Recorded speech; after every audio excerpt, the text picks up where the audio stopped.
Скопје, Софија, Рим, дали патриотите Радев и Пендаровски може да ја одмрзнат Северна Македонија? Се словенскиот Свети Кирил може, балканскиот цар Самил не може. Ние имаме парадоксални состојби во македонската историја.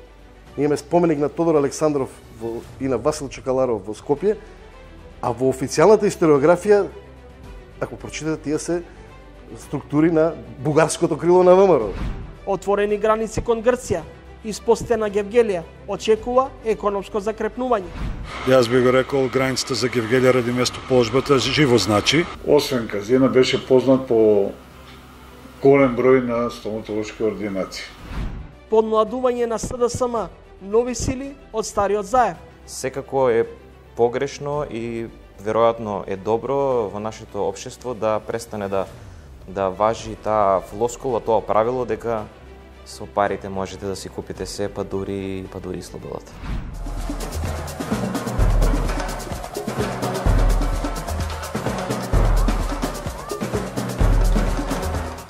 Битно е човек и кога работи за некој друг, да може сепак да си го сочува својот интегритет. Добро вечер, гледате ново издание на емисијата Тренинг. Додека беше председател, Бранко Црвенковски доби дрес од бугарската фудбалска звезда Стоичков со надпис «С уважение». Ден потоа, Црвенковски одигра кошаркарски меч со неговиот тогашен бугарски колега Прванов. Но и од тогаш до денес, односите меѓу двете соседни земји функционираат на принципот топло-ладно.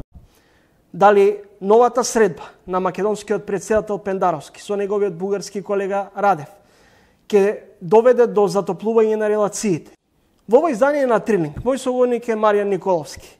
Николовски, како ќе излеземе од овој зачаден круг на меѓусебни обвинувања меѓу двете соседни земји? Средба после подолг период на македонскиот председател Пендаровски и Радев. Радев доаѓа во Скопје, а потоа со заеднички авион и со група на новинари заедно ќе одат да го честуваат, да ги честуваат се словенските просветители Свети Кирил и Методи. Радев беше еден од предводниците околу носењето на декларацијата во Бугарското собрание, додека председател Пендаровски и во интервју за емисијата Трилинг оцени дека официјална Софија се уште за жал не може да излезе од времето на живковизмот. Мој мислење е дека во македонско-бугарските односи нема проблем. Ние кон Бугарија гледаме низ очилата од 80-тите години, кога во Југославија со југословенскиот пасош можеш да одиш сегде да видиш важна личност. Бугарија беше во еден друг свет во тоа време. Тој е нашата перцепција. Денеска Бугарија не е истата Бугарија. За кој отишол, кој видел, ќе свати дека многу поразлична е Бугарија. Кога ќе се избалансираат односите на градење на меѓусебна доверба меѓу две држави на секое поле, јас сега кога бев во Софија правев оден аспект на културата. Таму луѓето феноменално функционираат. Феноменално функционираат. Режисери од Бугарија кои 10-20 години режисираат представи во Македонија, македонски режисери кои што таму немаат никаков проблем во ништо. И кога разговараш со нив, не им е јасна перцепцијата на неможноста политичарите да најдат некаков заеднички јазик. Затоа проблем во основа нема. Има проблем во изградена недоверба. Инаку да, Радев и Пендаровски немаат мандат да ги решат проблемите. Но според мене самата средба во Скопје и заедничкото патување и чествување на Свети Кирил и Методи во Рим може да биде добра основа за, знаете, ние треба да се вратиме 2018 година. За затоплување на релациите? Да, за размрзнување на климата, за да можат владите да продолжат да разговараат, но не повторно низ фокусот на историјата, него низ фокусот на реалните проблеми кои што ги имаат двете држави меѓу себе. Каков ти беше впечатокот со твоите соговорници? Дали генералното мислење на сите е дека Македонија мора да се откаже од дел од прашањата кои се одразуваат во однос на идентитетските и јазични корпус теми? За почеток морам да кажам дека перцепцијата во Македонија е поинаква од оно што сушност е реална политичка состојба во Бугарија. Нашата перцепција е дека договорот и пријателството со Бугарија треба да се заснова на некаква база, на некакво откажување. Во основа, Бугарија не е Џамбаски, не е Катерина Захариева, не е Каракачанов. Туку Бугарија е на сосема друга политичка матрица. Во основа, бугарското општество има страф, има перцепција дека во Македонија има голем степен на антибугарска мисла, има голем степен на говор на омраза кон Бугарија и во основата тука е главниот проблем. Не е во основата дека некој треба да се откаже од нешто или некој треба да прифати нешто. Во Бугарија политичкиот спектар на луѓе не размислуваат низ призмата дека македонско-бугарските односи се градат и треба да се градат на база на тоа дали Гоце Делчев е бугарин или не. Туку врз основа на база на тоа зошто ние се уште немаме автопатска делница со Бугарија. Дали во домашната јавност се презентираат погрешни ставови на официјална Софија? Во Македонија мислиш? Да. Како од аспект на извртени ставови на политичарите? Да. Не, само што во македонската јавност повеќе се дава доминантност на темите кои што кажале националистите во Бугарија, што изјавиле некои историчари кои што имаат поглед од 19 или од средниот век во својата филозофија на размислување, тие се доминантни ставови во македонската јавност. И затоа така изгледа, не дека нашите медиуми ги извртуваат ставите, но едноставно даваат повеќе простор на нешто што според мене не би требало да има толку централно место. И во твоите репортажи, она што можев да видам дека меѓу научната и интелектуална јавност не го дели истото мислење, тоа што и го спомена во разговорот, истото мислење како и официјалната политика на Бугарија. Надополнети со идеологиите на, да речеме, академските одредени кругови, кои што и тука и таму живеат во времето на едните, на филозофијата на она 1300 годишна бугарска традиција и дека се друго на Балканот освен бугарите нема. И втората дека нашиот поглед дека веројатно пред Александар Македонски биле само амебите. Не сваѓаш у кој контекст на дополнета политиката со такви идеологии ги создава веројатно пречките за да може да се разговара за некои посериозни проблеми. Николовски, и во разговорите меѓу двете комисии, мешовите комисии, преовладува оценка дека се поаѓа од призмата на политичките калкулации, а не од научната аргументација. И дали тоа е можеби една од причините што не може да се стигне до некаков напредок во разговорите? Има од таа историска комисија се очекува премногу за многу кратко време.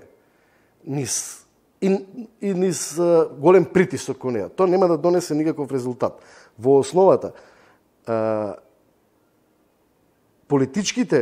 градењето на политичките односи не може и не треба да се базира на решенијата кои ќе произлезат од историската комисија. Проблемот во бугарската страна е преголемиот притисок дека мора сега и веднаш да се затворат сите тие историски прашања. Но напротив, препрочитувањето на историјата, да бидеме реални, ние имаме поприлично проблематични делови во македонската историја, во некои делови, за жал, во некои книги одредени фалсификувани моменти. Бугарија има премногу романтичарски поглед на тие историски делови, но процесот на препрочитување на македонската историја мора да биде внатрешен процес на Македонија. Тој треба сам да се одвива во Македонија. Тој треба македонските историчари да го водат тој процес во македонското општество. Затоа што ако некој го форсира од страна, создава погрешна слика и создава погрешна перцепција од крајниот резултат дека тоа треба да биде некакво откажување од нешто или некакво бришење. Ние имаме парадоксални состојби во македонската историја. Ние имаме споменик на Тодор Александров и на Васил Чакаларов во Скопје, а во официјалната историографија, ако прочитате, тие се структури на бугарското крило на ВМРО. Ме разбирате, има такви парадокси. Ние сами не сме расчистили во македонската историографија. Но за да се случи тоа, мора да има релаксирана атмосфера, не притисок од надвор него. Самите македонски историчари да седнат и тоа може ќе трае 5, 10, 15, може ќе трае 20 години. Ние уште не ја знаеме во македонското општество, уште немаме јасна слика кој е Ванчо Михајлов во македонската историја. Најчесто велат ако Ние немаме за Христо Татарчев јасна слика кој е Христо Татарчев во македонската историја. Најчесто велат ако сакаш да не се реши некаков проблем, формирај комисија, па разговорите ќе траат со години. Јас тоа ми го спомна еден од бугарските интелектуалци кој што спомна дека во едни интервјута дека сметам дека комисијата беше формирана за да создаде проблеми. Не за да оневожможи развој на македонско-бугарските односи. Ви благодарам за гостувањето во емисијата. Благодарам. Почитувани гледачи, тоа беше Маријан Николовски, новинар на телевизија Сител, а во продолжение. Речиси пред 10 дена се отвори граничниот премин кон Грција. Грците ги дигнаа рампите за македонските граѓани. Дали заживува и бизнисот во Гевгелија? На граничниот премин Богородица Евзони беше екипата на ТВ Нова, кој е наш телевизиски партнер.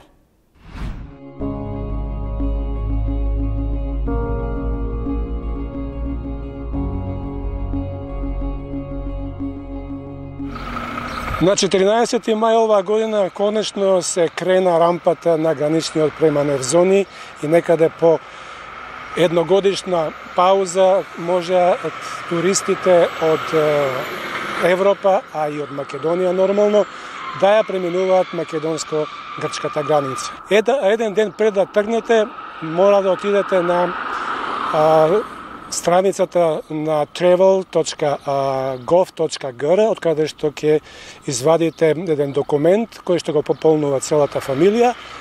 Со тоа наведувате во кое место, од кога до кога ќе бидете гости во Република Грција.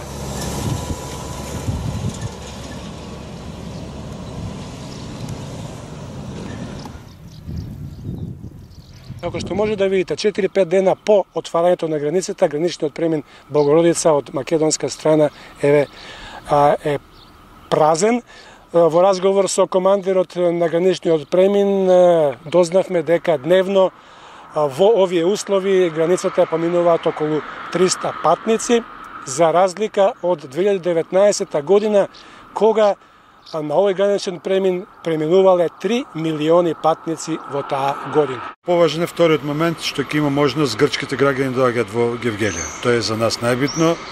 Јас би го рекол, границата за Гевгелија ради местоположбата живо значи и очекувањето дека ќе заживеат се тоа што беше условна дејност, што за овој временски период од година и нешто беше најмногу погодено.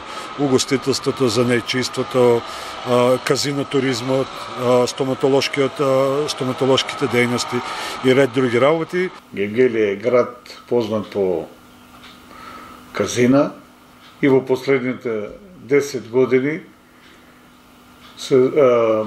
освен казина беше познат по голем број на стоматолошки ординации. Со појавата на пандемијата, со затворењето на границите, дојде до, рековме, до затварање на границите, автоматски дојде до паѓање на работата на стоматолошките ординации, пошто овие стоматолошки ординации беа преориентирани спрема страни државјани, поточно грчките граѓани доаѓаат тука и прима стоматолошка услуга. Првиме, процентуално 90% од клиентелата што ја примавме дневно беа страни државјани. Автоматски тоа укажува со затварање на границите, паѓање на работата за 90%.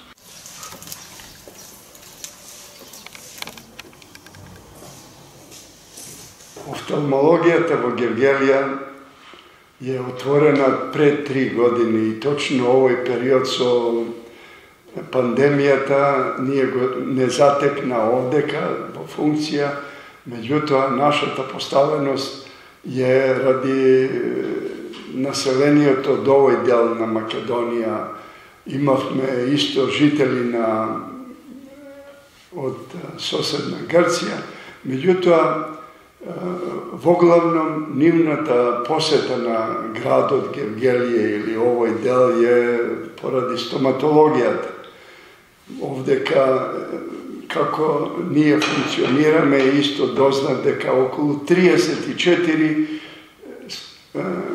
установи постојат од областа на стоматологијата. Меѓутоа, имавме и жители на соседна Грција. Офталмологијата во Гевгелија е опремена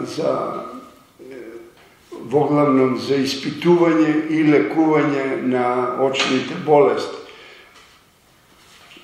Постои кадровска опременост, техничка опременост и завидуваме едно повисоко ниво, стручно ниво во однос на офталмологијата која постои во нашата земја. Голем дел од вработените кои порано работеа во тие дејности, кои беа отпуштени ради корона ситуацијата, ќе се вратат пак на своите работни места. Тоа значи повеќе пари ќе се вртат во локалната гевгелијска економија, со заживувањето на казината, на стоматолошките дејности на друго. Значи поголем проток на луѓе грци кои ќе доаѓаат во Гевгелија, ќе ги задоволуваат своите потреби, за тоа ќе остават финансови средства и со еден збор богата општина е таа што може да привлече освен од собствените ресурси на жителите кои живеат во општина Гевгелија да влегуваат пари и од други општини, а во случајот на Гевгелија секој пат тоа беше пари на граѓаните од Република соседна Грција. Од повеќе вработено од 20 души се редуцира на 50% персонал. Исто така, и тие што остана 50% работ со 50% ефектива, што значи работ само 2 недели. 50% веќе се напуштени, знаеш. Значи, ако бевме ние клиника од над 20 души, сега сме околу 10 души вработени. Зголемена беше бројката на невработени, некаде од околу 590 кои беа регистрирани невработени низ институциите на системот. Не велам сите невработени, него активни баратели на работа. Бројката се дигна на некаде околу 2000 активни баратели на работа. Најголем дел од тоа се дължи на отпушкање од казинските работници, меѓутоа не застанува и другите услужни дејности, меѓутоа таа едната работа, тоа е отпушкањето, втората работа е сигурно платите што ги дава минимални и кубуреа фирмите, верувам дека се на крајот на своите финансиски можности ги изеда сите финансови собствени финансови резерви и можност да прават развој и нешто друго. Така да мислам дека со враќањето во нормалата полека и тие ќе почнат да се враќаат во нормалата, ќе падне ставката на невработеност и сето тоа значи ќе влие и на од една страна на намалување на нивните загуби, а од друга страна на подобрување на сликата на локалната економија во општина Гевгелија. Ценам дека текот и посетата на пациентите од Грција ќе биде исти како што беше пред пандемијата. Посебно нивниот прилив и интензитет на посета ќе биде поново ради стоматологијата, ради офталмологијата. Мене ми е позната ситуацијата во соседна Грција. Имам доста колеги, посебно на факултетот во Солун, и таму е офталмологијата во доменот на социјалното осигурување, располагаат со изразито висока стручност. Македонија никош не беше затворена за грците. Единствено сега се ублажени постапките. Пред еден месец 8 ПСР што вара, зборувам за грчките пациенти или граѓани кои ќе дојдат тука во Гевгелија, правеа ПСР и кога се враќа беа 2 недели во карантин. Инаку на сето ова треба да се додаде дека доколку по случаен избор ве изберат да направите тест на самата граница, доколку сте позитивни, останувате 10 дена во карантин на грчки трошок, што би се рекло, а доколку не, нормално си го продолжувате патот таму каде што сте тргнале.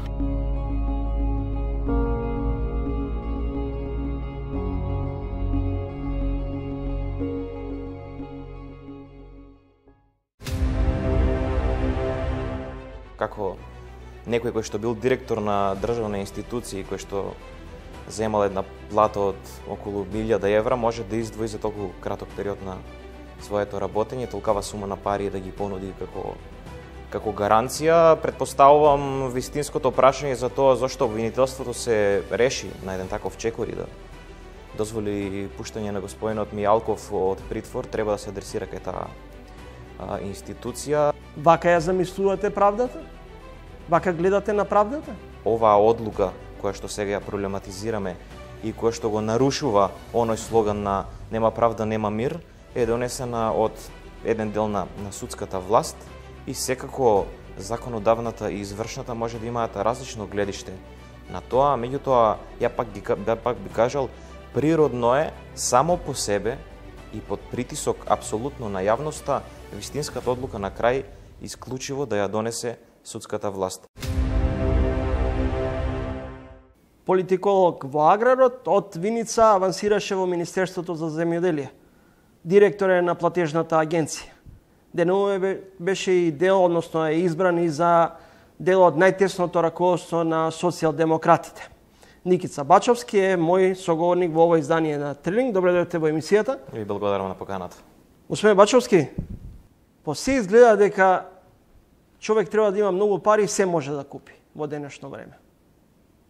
Ви изгледа логично да издвоите 10 милиони, да понудите 10 милиони евра како гаранција за слобода и слободата веќе сте ја купиле. Па добро, не би кажал дека може да изгледа нели логично, нормално е јавноста да се прашува и да го поставува прашањето како некој кој што бил директор на државна институција кој што земал една плата од околу 1000 евра може да издвои за толку краток период на своето работење толкава сума на пари да ги понуди како гаранција. Предпоставувам вистинското прашање за тоа зошто обвинителството се реши на еден таков чекор и да дозволи пуштање на господинот Мијалков од притвор, треба да се адресира кај таа институција. Јас од Сабајле некаде и прочитав дека судот и не гледа на работите баш така и дека ефективниот притвор останува на сила. Во секој случај, прашањето, да, треба да се бара логиката на тоа како може да се понуди толкава сума и секако е погрешно и веројатно е добро во нашето општество да престане да важи таа флоскула, тоа правило дека со парите можете да си купите се, па дури слободата. На власт како партија дојдовте со мотото нема правда, нема мир. Вака ја замислувате правдата? Вака гледате на правдата? Видите, правдата, би рекол, е комплексна работа и нашата држава, како млада држава би рекол, се уште, мислам, онака е политиколошки кажано, би рекол, проучувајќи ги сите останати системи и континенталното и англосаксонското право, се гледа дека она што кажува историјата и примерите, дека на државите им треба многу и на општествата пред се, многу повеќе време за да го осознаат вистинското значење на владењето на правото, на правната држава. Сепак оваа одлука која што сега ја проблематизираме и која што го нарушува оној слоган на нема правда, нема мир, е донесена од еден дел на судската власт и секако законодавната и извршната може да имаат различно гледиште на тоа, меѓутоа ја пак би кажал, природно е само по себе и под притисок апсолутно на јавноста вистинската одлука на крај исклучиво да ја донесе судската власт. Господин Бачовски, влеговте, сте дел веќе од најтесното раководство на социјалдемократите.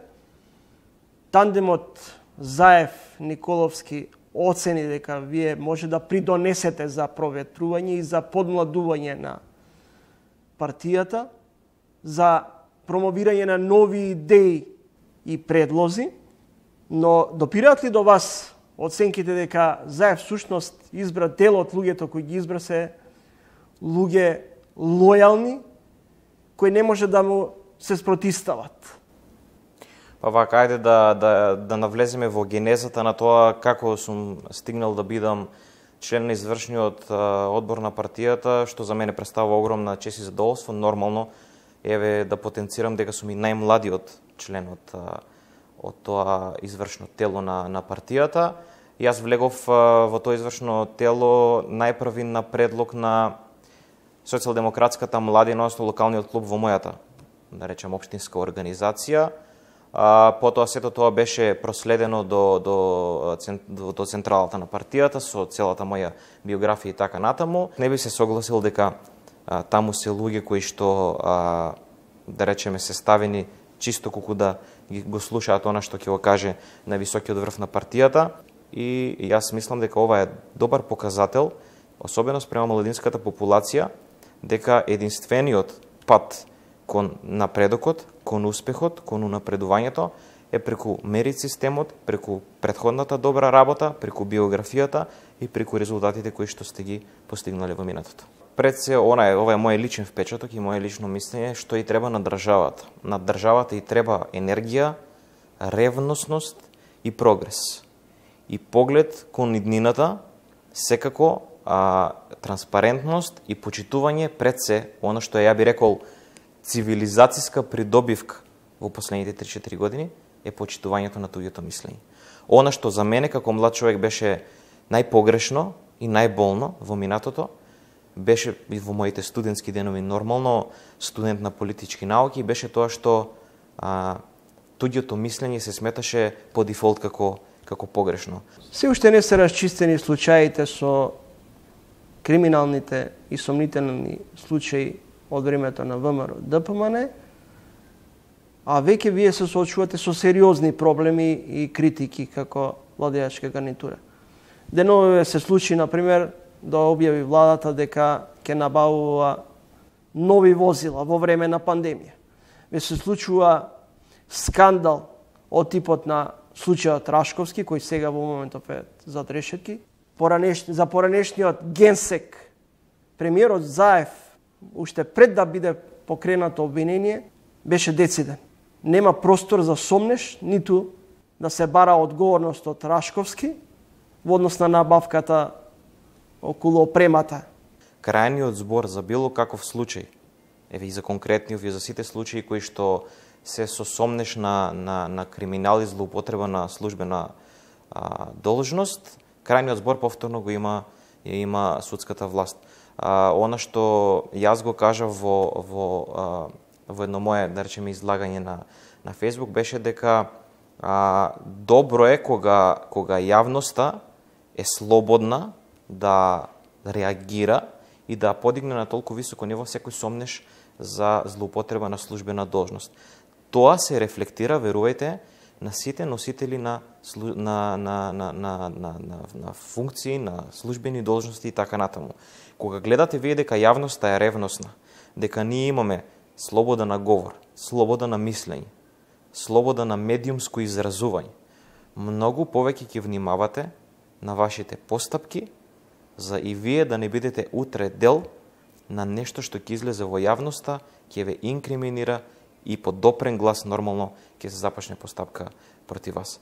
Затоа сметам дека за мене е ова го кажам како млад човек, ова не го кажам нити како директор, нити како член на извршен одбор, го зборам како млад човек кој што се движи во такви кулуари, се дружи со младите луѓе.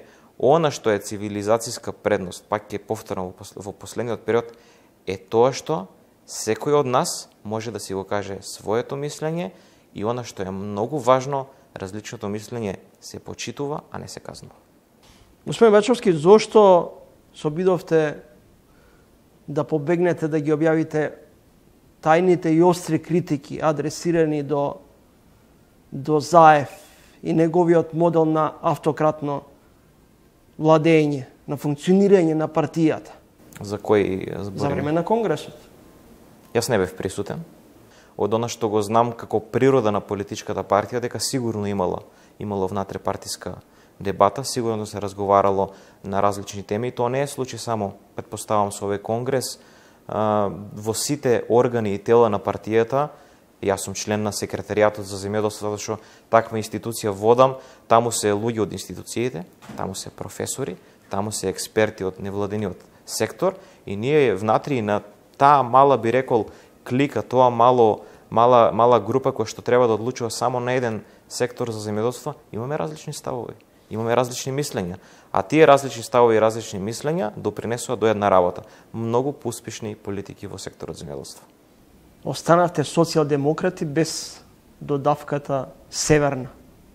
Јас верувам дека сите тие, не би ги рекол отстапки, меѓутоа влегување во преговори за многу сензитивни прашања кои што, внимавајте, ја тангираат историјата, не го тангираат сегашноста ниту иднината, е нешто што можеби многу порано требаше да се реши и да се затвори во ситуација, во време и во расположение во кое што се наоѓаше Европската унија, кога проширувањето на Европската унија беше многу, она е секогаш високо на агендата, меѓутоа многу беше поширок консензусот на Европската унија околу проширувањето.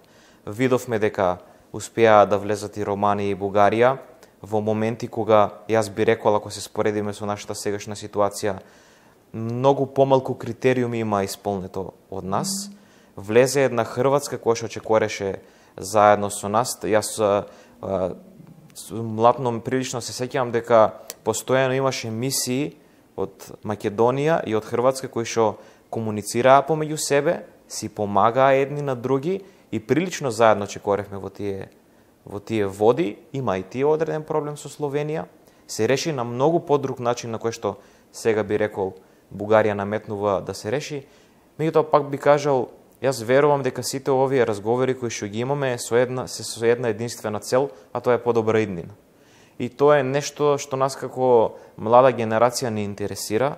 Јас би рекол и прилично не разочарува, особено однесувањето на другите. Ние секогаш тежнееме да бидеме самокритични, и тоа не е лошо, да ги разгледуваме нашите грешни постапки, нашите грешни потези, да видиме каде можеме да се подобриме. Меѓутоа, мене ми се чини дека во моментот прстот, вперувањето на прст кон одреден, да речеме, проблем е повеќе надвор од нашите граници отколку внатре.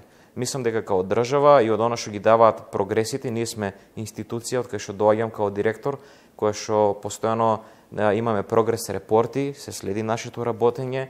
Ние како агенција сме одвоени како лидер на искористување на европските фондови во земјоделието на целиот Западен Балкан. Тоа е само еден мал сегмент, за кој што можам со сигурност да кажам, затоа што водам институцијата, што покажува на кое ниво е нашето, да речеме, нашиот прогрес и нашиот, така кажем, алайнмент со европските правила. Заради таквите наши успеси на нашата администрација и заради сите големи чекори кои што ги направивме, кои што се болни за сите нас, мислам дека и повеќе од доволно е нашата заслуга членството во Европската унија да биде забрзано. Допираат до вас критиките дека државата се обидува по багателни цени да го продаде земјоделското земјиште и дека ова е уште еден вовед во нова сомнителна, па помалку и криминален процес. Има една работа која што е малку позната во јавноста. Моментално постои актуелен закон за продажба земјоделско земјиште и е донесен во 2013 година. И мене ми е сосема јасно зашто јавноста и не знае, затоа што законите не се носе на начин на кој што се носат сега. Законите не се става 20 дена на јавна платформа кај што сите ние можеме да дадеме своje мислење, туку се носеа позади затворени врати. Еве постои. Ако ги претражите сите правни прописи во државата, ќе видите дека постои закон за продажба за земјоделско земјиште кој што никогаш не бил функционален. Она што јас го знам, јас не сум дел од групата која што работеше на предлог законот, меѓутоа бидејќи бев дел од Министерството за земјоделие као шеф на кабинет, прилично морав да ги знам сите области во кои што оперира Министерството. Знам дека законот би рекол, ова не е закон, ова е предлог закон, се носеше од работна група, се пишуваше од работна група составена од администрацијата на самото Министерство и организацијата ФАО. Значи, тоа што таа организација учествува како дел му дава посебна тежина на значењето на законот, така да ова не е нешто што ние како држава сме го измислиле. Како што реков, законот постоел и скоро сите наши закони кои што се носат као нови земаат примери од некои други држави. Државно земјоделско земјиште продава и Словенија, продава и Хрватска, продава и Германија, на сите на различен начин регулиран и прилагоден на моменталната состојба во државата. Она што продажбата првенствено нуди е сигурност на инвестицијата. Секој кој што сака да гради одреден објект за примерна обработка, би рекол винарија, фарма, откупен центар, ладилник, секогаш, да речеме, преферира местото кај што се гради тој објект да биде во приватна собственост. Тоа го преферираат и самите кредитори, банките кои што ги поддржуваат овие инвестиции, така да сметам дека се уште е рано, би рекол, да имаме финални заклучоци за нешто што во сегашниот момент е само предлог закон и пак ќе кажам, се надоврзувам на некои мои претходни тези од претходните прашања, добро е што овој закон, за разлика од претходниот кој ше моментално на сила, се носи транспарентно, во соработка со силна меѓународна институција, прикачен е на јавно достапен систем, кај што сите можеме да оставаме своји коментари, плюс ќе има дебати, така да мислам дека на крај ние ќе имаме едно идеално решение кое што ќе ги задоволи и потребите, меѓутоа и очекувањата на јавноста. Ви благодарам за гостувањето во емисијата. Благодарам и на вас. Почитувани гледачи, тоа беше Никица Бачовски, директор на платежната агенција и од неодамна член на најтесното раководство на Социјалдемократскиот сојуз на Македонија.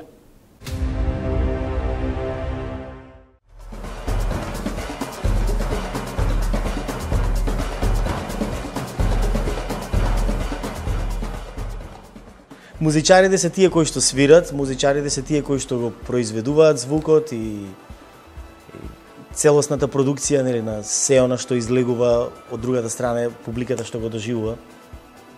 Меѓутоа има композиции и дела каде што диригентот има навистина многу клучна улога.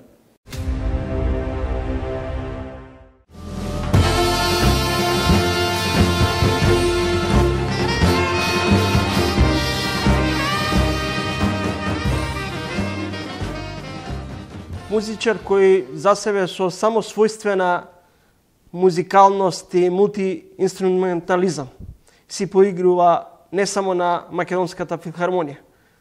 Менува жанрови, во овој период е посветен на диригентството. Неодамна го објави своето првенче, неговиот прв албум Magical Orchestra, кој беше објавен, кој е дел од концертот објавен во 2019 во Охрид. Добро ден за Джијан Емин. Здраво. Може на ти, бидејќи подолг период се знаеме, меѓу другото, зад себе отстави неколку значајни концерти, имаш музицирано на 3 различни континенти со 3 светски оркестри. Концертот или филхармонијата под отворено небо остави голем печат за тебе. Велиш меѓу редови, јас диригирам, но клучни се оние кои ме придружуваат, а тоа е целиот оркестар, што беше потик и мотив, постојано да правиш промени во своите настапи. Не прво беше дел од филхармонијата, сега си диригент. Но настапуваш и на многу светски манифестации. Имаше настапи со познатиот Дерик Меј. Идејата да почнам да се занимавам со диригирање, да почнам од тој дел, некако се појави непосредно кога ми се роди првото дете. И најверојатно кај сите луѓе нормално кога ќе почне семејство да се ствара, се буди некоја нова енергија, се бара некој нов фокус. И така се погоди во тој период да имав еден месец прв пат во мојот живот да бидам потполно не ангажиран во никаков проект и некако почувствував дека треба да се направи некоја промена и Не дека тоа не го размислував и пред тоа, меѓутоа тој момент беше клучен кога одлучив дека окей, ќе се запишам на повторно на факултет за музика и ќе учам одсек диригирање. Во еден оркестар, на концерт, диригентот за човек што не разбира што е диригирање, само мафта, така? Музичарите се тие кои што свират, музичарите се тие кои што го произведуваат звукот и целосната продукција на се она што излегува од другата страна, публиката што го доживува. Меѓутоа има композиции и дела каде што диригентот има навистина многу клучна улога и некако додека свира во филхармонијата, бидејќи јас сум се уште се гледам како да сум од другата страна и покрај тоа што веќе неколку години се занимавам со диригирање, се уште се сметам за музичар повеќе отколку диригент.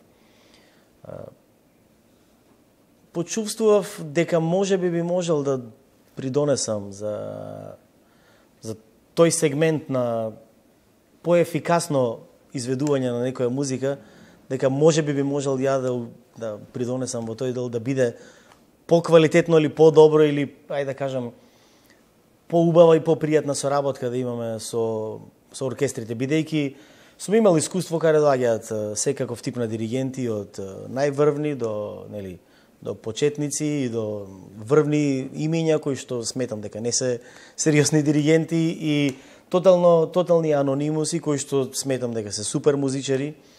И некако се тоа ми даде сила и храброст дека можеби јас би можел да го правам тоа и после толку време очигледно дека не сум погрешил, бидејќи добро иде. Џијан, доколку уметникот ја продаде душата, тогаш е готово. Нема веќе уметност, тој станува слуга на некого. Да, па што сакав да кажам со тоа, дека еден уметник практично нема ништо, така. Тој се има само себе си и тоа што го има во себе може да го даде или може да не го даде, така. Меѓутоа, она популарно наречено тезгарење и свирење разноразни работи за различни проекти. Нормално сите сме дел од тоа и јас фала му на Бога до сега не сум имал никаква непристојна понуда да работам на некој проект за некаква партија или за некакви не знам какви институции, така да некако сум бил поштеден по некој природен пат од сите такви непристојни понуди. Меѓутоа, нормално не ги осудувам сите други кои што биле дел од такви манифестации или такви, како да кажам, концерти. Битно е човек и кога работи за некој друг, да може сепак да си го сочува својот интегритет и во делото што го создава или во самата продукција, во целиот процес, да си остане доследен на оние работи кои што ги прави и да се потруди да го направи делото на највисок можен ниво или начин.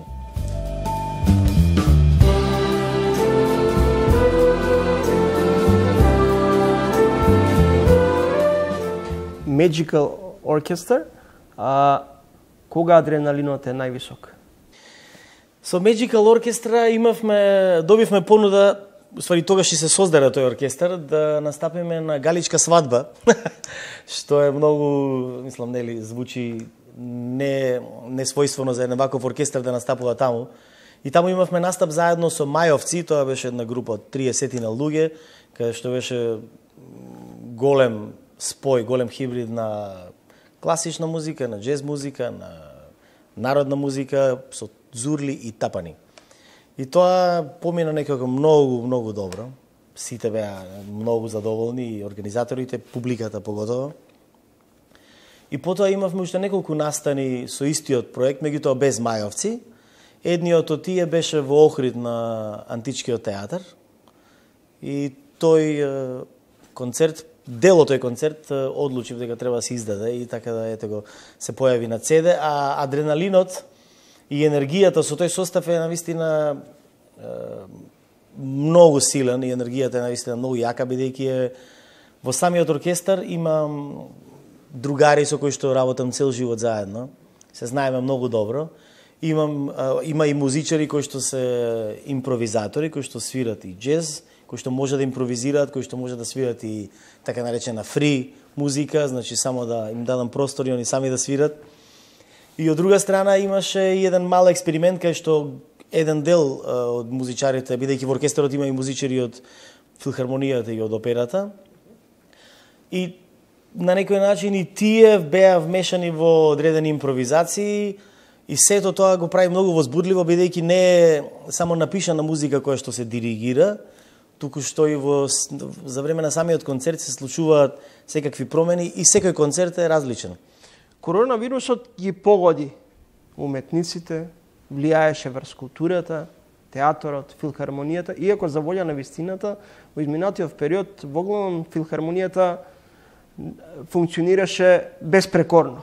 Дури во најголемите пикови на пандемијата и во двата брана ние концерти имавме, и тоа е навистина многу добро, бидејќи го задржа духот кај музичарите и во целата институција, и исто така и публиката нормално имаше огромен пад, нели, во бројките на публика која што доаѓа, меѓутоа таа публика која што секогаш сакаше да доаѓа, продолжи да доаѓа на концертите и некако филхармонијата се задржа во полна форма. Па како викаат, секој е зло за добро, или нели, секој е добро за зло, и тоа е, нели, реципроцитет секогаш. Човекот е многу лесно адаптивно суштество. И мислам дека јас сум таков, каде што, нели, во секоја ситуација барам да извлечам некаков плюс.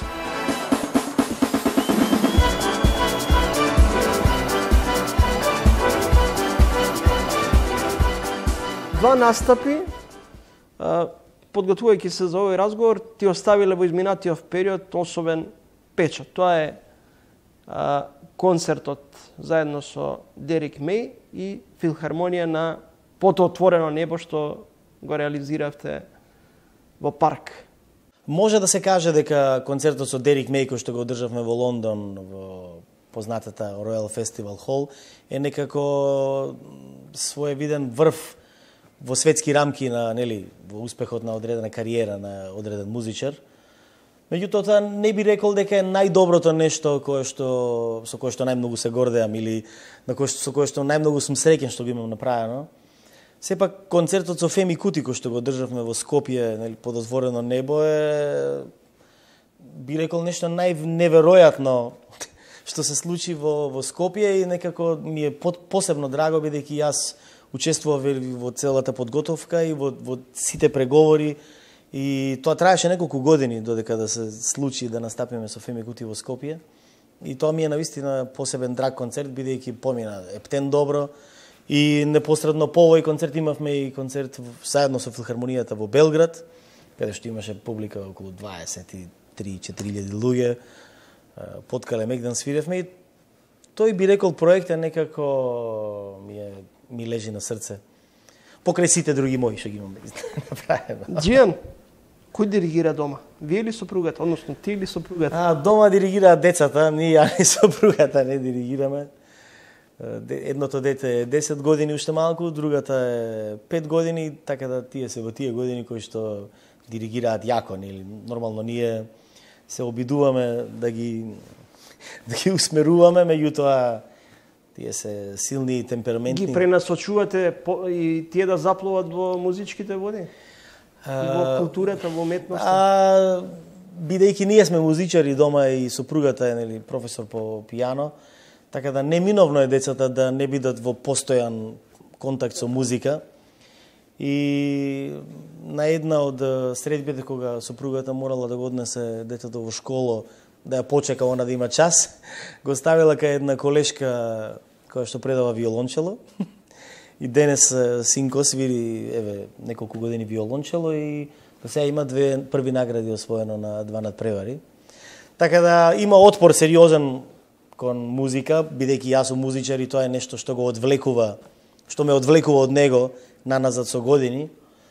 Меѓутоа има нормално, како секој татко кој што ги сака своите деца, ја сум сведок на неговиот мега талент за музика и мега интелект за музика, би го нарекол така, бидејќи уште како мал има продуцентско уво и може да се огледува различни инструменти во музика која што ја слуша, па дури да ми каже ова ми звучи на оваа песна, така да секако дека ќе се потрудам да му овозможам простор, доколку сака да се занимава со музика, да може да го прави тоа. Нормално, нема никако да притискам, бидејќи тоа е најлошото нешто што може да се прави, да се тера некој да свири музика ако не сака. Меѓутоа синко има неверојатен талент за музика, а и малата е исто неверојатен талент, така да не знам што да кажам. Ние стоиме тука на располагање доколку звезди да се погодат, ќе направиме се за да им помогнеме да се чувствуваат нормално во животот.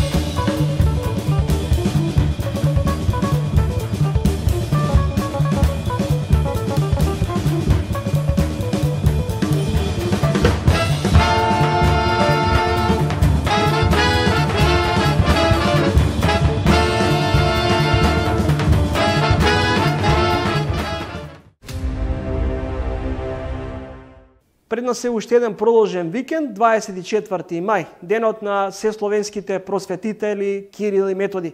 Ви благодарам на вниманието и останете со програмите на телевизија 24. Се гледаме повторно за 7 дена во исто време, петок 18 часот и 15 минути.